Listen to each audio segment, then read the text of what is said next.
pessoal, tudo bem?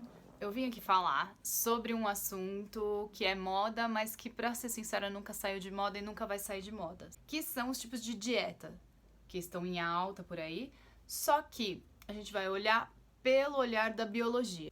Nós vamos olhar dentro de cada dieta o que tem, para que serve e como que funciona dentro do nosso organismo cada um desses componentes. E aí a gente vai fazer uma interpretação.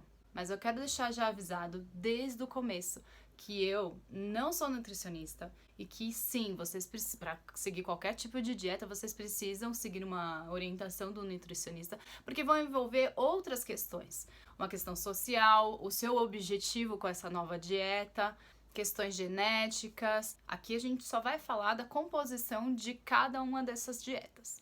Vou passar só um panorama geral das 4 dietas que a gente vai falar aqui hoje. Quem quiser se aprofundar em alguma delas, pode procurar na imensidão de informações que tem na internet.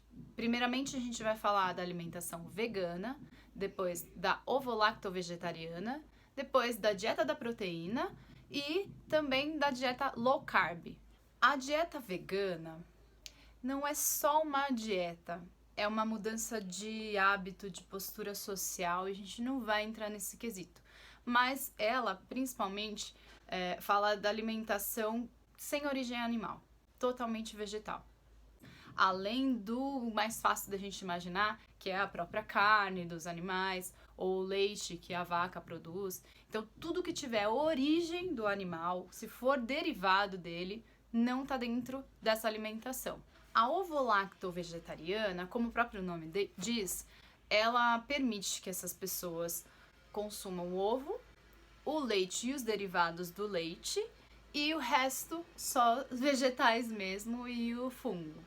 A dieta da proteína consiste em consumir grande parte de proteína e a redução dos outros componentes, carboidratos, enfim.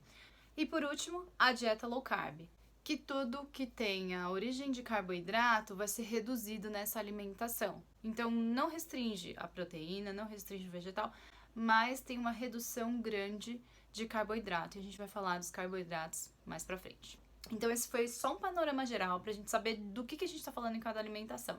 No final desse vídeo, vocês vão olhar pra elas com um olhar diferente. Ah, essa tem isso, então essa tem isso, mas essa tem aquilo, e compensa nisso.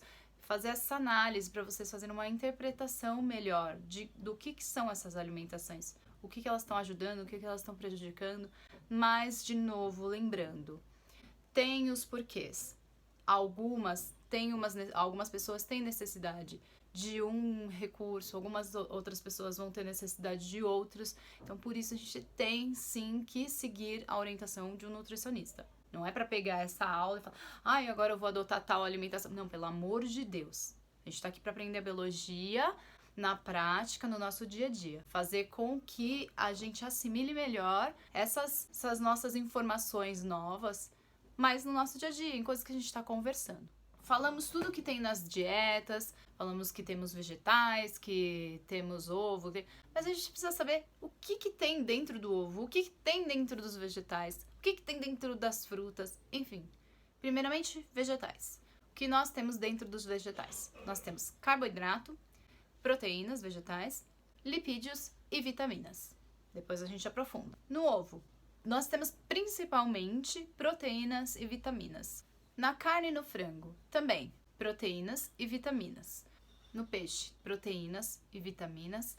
E aí põe um asterisco aí, ômega 3. Guarda tudo isso que a gente vai analisando mais pra frente. No leite, principalmente proteínas, carboidratos e vitaminas. Temos também lipídios, né? Mas a gente tá pegando mais a parte principal aqui pra gente discutir mais pra frente.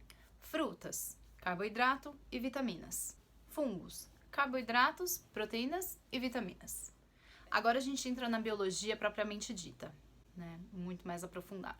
Então vamos começar com carboidratos. Carboidratos são substâncias orgânicas formadas principalmente por carbono e água. A fórmula que representa os carboidratos é CnH2ON, e aí vocês já vão lembrando o que a gente acabou de falar, onde a gente encontra principalmente esses carboidratos, que são os vegetais, nas frutas, no leite e nos fungos, ok? Os carboidratos, eles são classificados pelo seu tamanho. Então, nós temos os monossacarídeos, os disacarídeos e os polissacarídeos. Como monossacarídeos, nós temos os exemplos do RNA, o DNA, a glicose, a galactose e a frutose. Nos disacarídeos, a gente tem nada mais do que a duplinha dos monossacarídeos. Por exemplo, na sacarose, a gente tem a glicose com a frutose. Na maltose, a gente tem a glicose com a glicose, duas glicoses. E na lactose, a gente tem a galactose com a glicose. Nos polissacarídeos, nós vamos ter umas cadeias mais longas de carboidrato e temos como exemplo o amido, o glicogênio e a celulose. Bom, então vamos falar dos lipídios. Os lipídios têm como característica principal a insolubilidade em água. Eles são compostos de álcool e ácido graxo. Dentro dos lipídios, nós podemos separar em duas categorias, simples e complexos. Dentro dos simples, nós temos as ceras, os glicerídeos.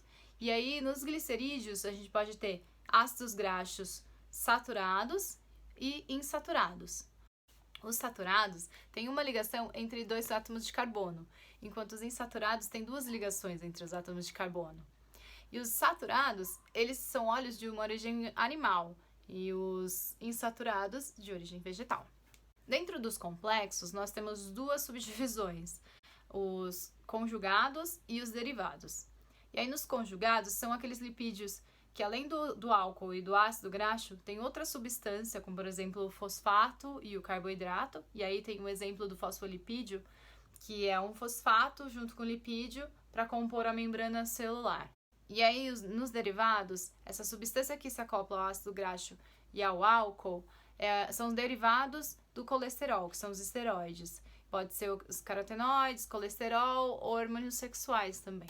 Então, as vitaminas. As vitaminas, elas são substâncias que às vezes nosso corpo produz, mas em baixa quantidade, e na maioria das vezes nós precisamos buscar essas vitaminas de algum alimento. Elas também são separadas em duas categorias, as lipossolúveis e as hidrossolúveis. E nas lipossolúveis, nós conseguimos armazenar essas vitaminas no nosso tecido adiposo, e nas hidrossolúveis ela é eliminada pela urina. É o caso da vitamina B e da vitamina C. Os exemplos das lipossolúveis são a vitamina A, D, E e K. Agora, as proteínas.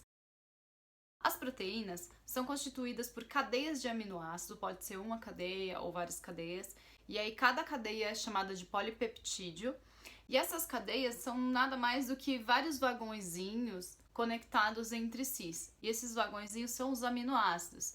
Esses aminoácidos, eles se conectam, esses vagõezinhos, por uma ligação muito importante chamada ligação peptídica. Essa ligação é feita por uma ligação de uma amina com a carboxila do outro aminoácido, liberando água. As proteínas podem ser divididas em 4 grupos determinados pela sua estrutura. Pode ser a primária, secundária, terciária e quaternária.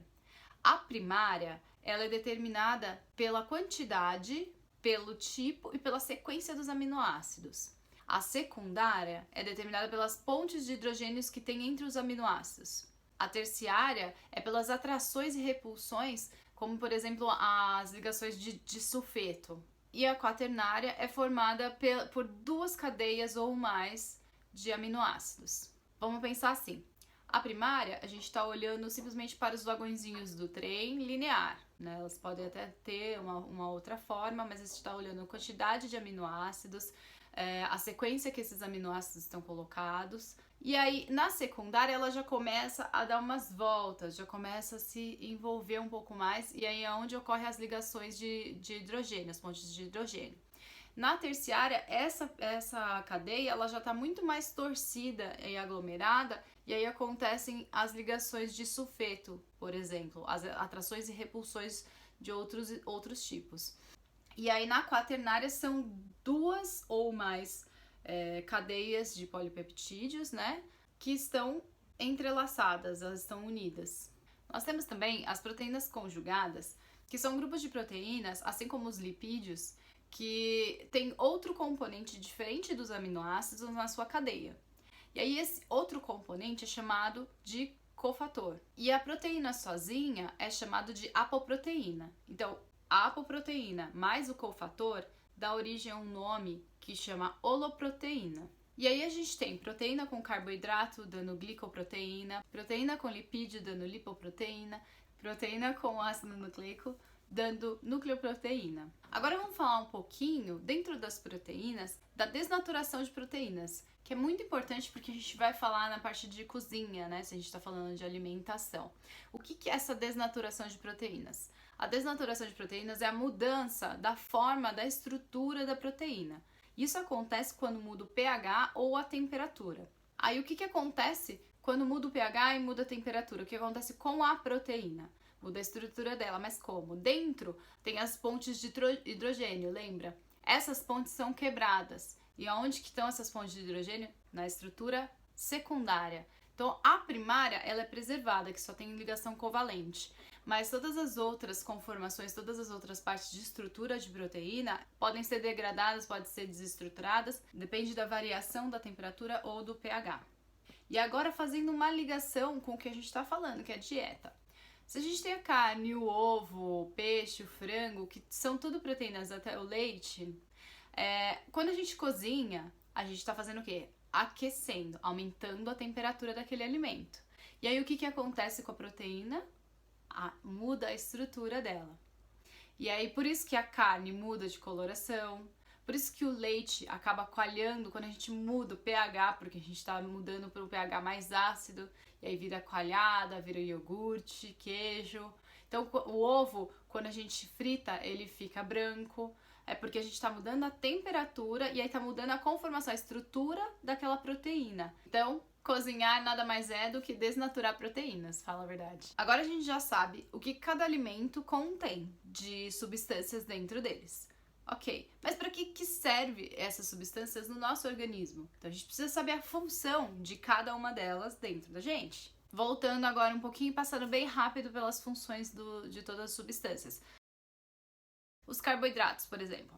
Qual que é a função principal dos carboidratos? Fornecer energia direta para nós ou em forma de armazenamento como o glicogênio, que depois quebrado vai fornecer a glicose também. Então a gente tem sacarose, maltose, lactose, tudo para fornecer energia para o nosso organismo. A gente também tem a composição estrutural do RNA e do DNA, que a ribose e a desoxirribose, elas são pentoses, são monossacarídeos, que vão compor o nosso DNA. Os lipídios têm uma função que é estrutural, que é, por exemplo, a nossa cera do ouvido, o óleo da nossa pele, que ele está protegendo contra o meio ambiente, alguma entrada do meio ambiente. Tem a função de regulação térmica, que o nosso tecido adiposo acaba fazendo essa função. E também tem essa reserva energética, se caso a gente necessite, a gente consegue adquirir através dos lipídios, da quebra dos lipídios. E por último, a função de ser precursor dos hormônios, principalmente os hormônios sexuais. Vitaminas. A gente já ouve várias vezes falar sobre os benefícios de cada vitamina, mas vamos passar assim bem geral, aqui bem rápido. Primeiro, vitamina A. É responsável pela manutenção dos epitélios, da mucosa, do dente e principalmente pela visão. A gente sabe que vitamina A é muito importante para a visão. A vitamina D, na verdade, ela é responsável por garantir a nossa absorção no nosso intestino de outros minerais, como o cálcio, ferro, fosfato, magnésio e zinco. A vitamina E tem uma ação antioxidante e a ausência dela pode causar anemia e infertilidade. A vitamina K é responsável pela coagulação sanguínea. A vitamina C, ela também é um antioxidante como a vitamina E e ela participa da síntese de fibras colágenas. Por isso que algumas vezes a gente vai olhar as meninas naquele creme de rosto, tem uma certa vitamina C ali também. As vitaminas do complexo B, elas atuam principalmente na regulação das funções metabólicas do organismo. São várias, eu vou pegar só as duas que chamam mais atenção por conta das dietas, que é a vitamina B12 e o ácido fólico. Essas duas é importante falar porque elas só são encontradas em origem animal e a ausência delas causa anemia nas pessoas. A primeira função das proteínas que a gente vai falar é estrutural. É ela que dá a conformação das células e dos tecidos, ela que vai dar a arquitetura, a forma deles. E alguns exemplos de proteínas estruturais são a queratina, o colágeno, a actina, a miosina, a elastina. A segunda função das proteínas é de catalisadora, que é feita pelas enzimas, que são proteínas que aceleram as reações químicas do metabolismo, como por exemplo amilase, pepsina, lipase, catalase, transferase e várias outras enzimas. Elas também têm a função de defesa no organismo através dos anticorpos que foram produzidos pela entrada de um antígeno no organismo. Tem também a função reguladora através dos hormônios como insulina, glucagon, ocitocina, melatonina e vários outros. Outra função super importante das proteínas é a do transporte de substâncias através da membrana celular. É ela que faz essa comunicação entre o meio intracelular e o meio extracelular. E tem ainda, por exemplo, a hemoglobina que transporta gases no fluido do sangue. Bom, agora a gente já fez um panorama geral de todas as dietas, do que tem cada dieta, qual a composição de cada alimento dessas dietas, qual é a função desses alimentos para nós. Mas, de novo, vou retomar o que eu falei no começo. Não é só isso que a gente leva em consideração, tudo que a gente falou aqui agora. Como, por exemplo, se um tipo de dieta sobrecarrega algum órgão, ou se a deficiência daquela determinada substância que não tem naquela dieta vai prejudicar aquela pessoa que está passando por um momento, por exemplo, uma grávida que precisa do ácido fólico para a formação do feto na parte neuronal. Então, tudo isso tem que ser analisado. Não dá para simplesmente olhar para uma aula dessa ou para um pedaço da biologia. A gente tem que olhar o corpo como um todo e o ser humano como social também. Para decidir isso, só com o nutricionista. A gente está olhando aqui só a questão biológica, o que é, só olhando os fatos, tá bom? Bom, espero que vocês tenham gostado da aula e a próxima vez que vocês olharem para algum tipo de alimento, forem cozinhar alguma coisa do tipo, que alguma coisa dessa aula venha na cabeça de vocês, tá bom? Um beijo e até a próxima!